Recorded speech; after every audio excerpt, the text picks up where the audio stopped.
Hey everybody! Wow, it has been a really long time since I made a video. I think it's been like 3 months or something, somewhere around there. And I actually just made a video and realized afterwards, because this is a camera, this is not my webcam, I realized my head was cut off at about there and I just could not have that. So here I am, which is okay because I'm going to make this shorter than it was before. I'm going to try to be to the point. But if you notice, if you followed me for a long time, do you notice that this background is different? I am in the place where I started my videos many years ago, 6 years ago. I'm at my dad's house now. So I'm just going to try to recap the last like 3 months because a lot has gone on. And I've had people asking me, are you alive? Are you okay? I am. I am alive. Am I okay? Sometimes. Sometimes yes and sometimes no. So I'll try to back up and just tell you what has happened. In, I guess, the end of April, beginning of May, school ended for me, so it's been summer. I've been on summer break from school. My kids also been on summer break from school. So, we've been trying to have fun. We've been trying to do a lot of outdoor activities because the weather where I live is mostly cold, except for in the summer. And so we've been doing a lot of outdoors things. I love being outside. I like hiking and camping and fishing, and so I've been doing that stuff with my kids, and it's been really great. My daughter, who's 8, she caught her first fish, learned how to clean it and all of this stuff.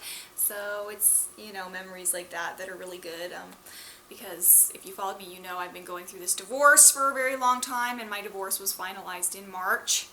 But now it's kind of like trying to tie up all the loose ends from the divorce. So it's still technically hanging over my head in ways. For example, I had to move out of my house July 1st. I moved out of the house and my ex moved back in. And he was supposed to be refinancing the house so that he could pay me off and give me my share of the divorce, you know, money from the divorce. And he refuses to do that. He flat out refuses, even though it's in our divorce settlement. So, sadly, I have had to go back to my lawyer and file more papers with court and basically make him do what he is legally supposed to be doing. And there's some other money that he owes me that he has not paid. The only money I'm really getting right now is child support and stuff for the last couple of months, and that's really spotty as far as coming on time. That's the only real income that I have right now because I am starting in the fall. I'm going to be a full-time student. I've been a part-time student for a few years, but I'm now going to be full-time, and I cannot work and go to school full-time, take care of my kids. So basically, now, that is why I am living at my dad's. That is why I am here. That is why I have moved in here. It's because my dad offered to let us stay here while I finish school. I have 2 or 3 semesters left of school, and so I can stay here and just basically help pay utilities and things like that, which will be helpful to me. So I appreciate that. So that was just a really big stressor there at the beginning of summer, was trying to get everything out of my house, trying to get out of my house, trying to move in here, trying to put all, you know, stuff in storage because this is my dad's house. I only have 1 room in this house basically to live. And actually it's like half a room because he's got stuff of his in there. So I've had to take an entire house and get rid of stuff or put it away, and that was kind of a hard chore to do. And at the time also, I had unfortunately had to get a restraining order against my ex. And if you followed me, you know he hasn't been the most cooperative person, and he can be really very hostile sometimes. And unfortunately that is what happened. And so for a month I had this protective order that prohibited him from contacting me or the children. So for a month there was peace and quiet from him. But that meant that 24/7 for a month I had my kids while I was trying to move out of my house, and that was so stressful and difficult because I was mainly doing it on my own. My dad did help me a couple of days, but like I said, it was an entire house and 10 years worth of accumulated stuff. It was tough. So now I've been in my dad's about a month, kind of settling in, but it's not my house, it's my dad's house, and I'm just staying here. So although I appreciate it, it will be nice to have my own space because I'm 34 years old now. I know, hard to believe, right? But it's kind of embarrassing to have to stay with relatives or friends and things. But I gotta do what I gotta do, and I gotta get myself on my feet and get myself set up so I can live my life and take care of myself and my kids.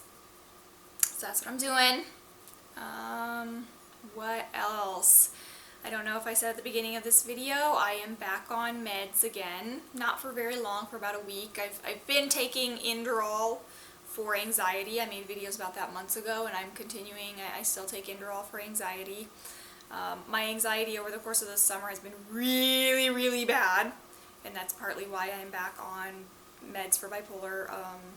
Taking olanzapine again, which is Zyprexa, the med that's been my kind of go-to med whenever I need, when I'm going way up or when I'm getting out of control. I know it will work for me, and it works quickly within about 3 days.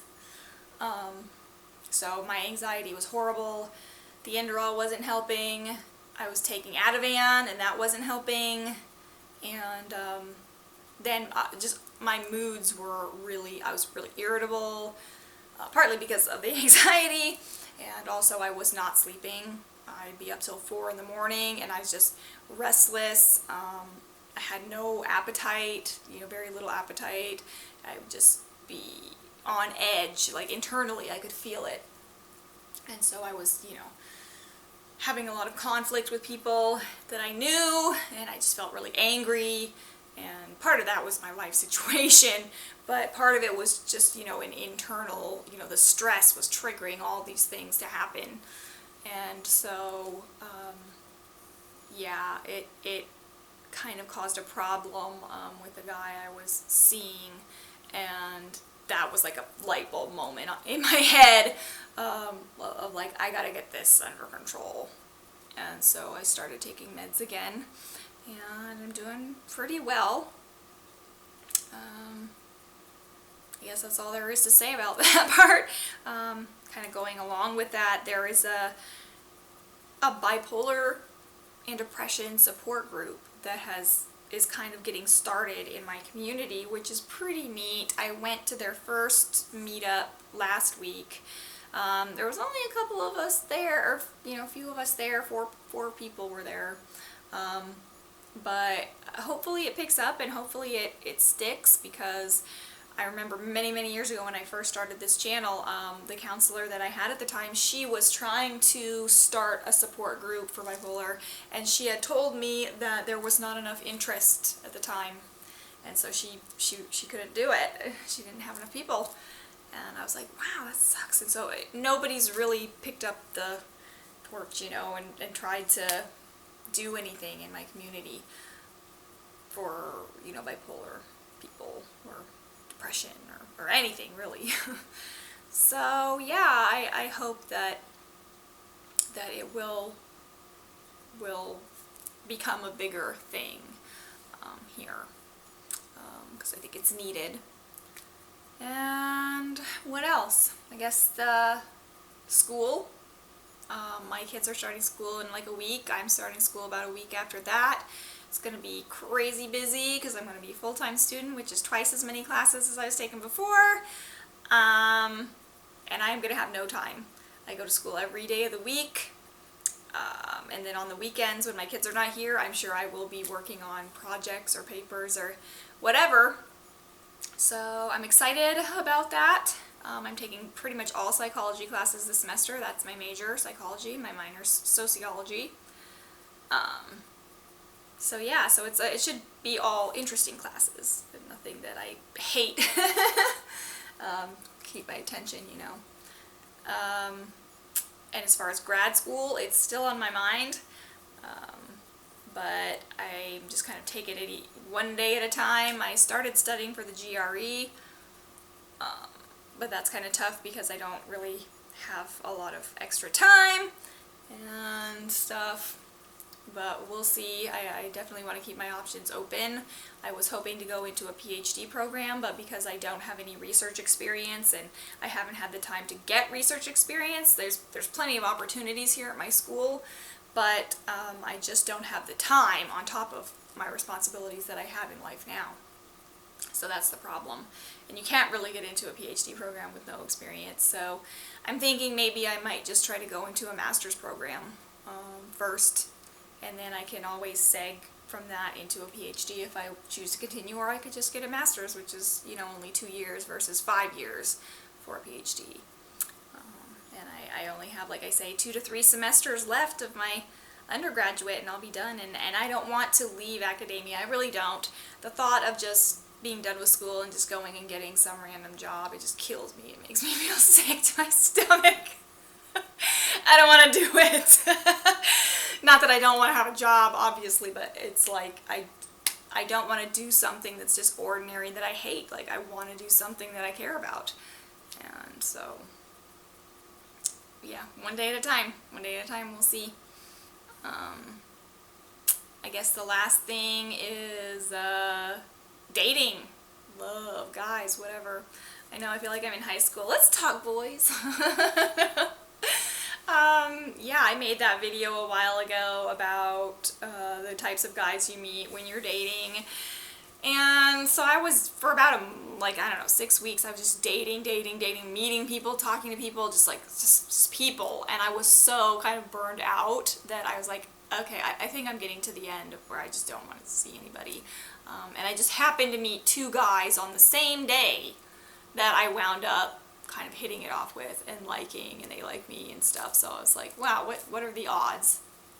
So I was seeing them, and they did know it wasn't like a secretive thing, and it was a, kind of casual in the beginning, so it's not like you're committed to that person anyway.